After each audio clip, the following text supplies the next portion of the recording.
Yeah, quick one today on Get a Better Broadcast Podcast and Video Voice. Yesterday we briefly mentioned Margaret Thatcher, the UK Prime Minister, back in the 80s. Let's spend a few moments just looking briefly at her pitch profile. Let me bring you this quote from Carson in The Gender of Sound.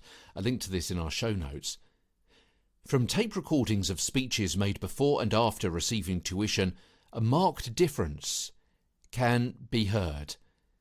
When they are played through an electronic pitch analyser, it emerges that Margaret Thatcher achieved a reduction in pitch of 46 Hz, a figure which is almost half the average difference in pitch between male and female voices. So there you go, she did change the sound of her pitch to make herself sound more authoritative, have a little bit more gravitas, and so on. Links to that in our show notes today. Examples yesterday in our show notes from various YouTube channels. However, it should be said, forcing your voice into a lower pitch can be damaging.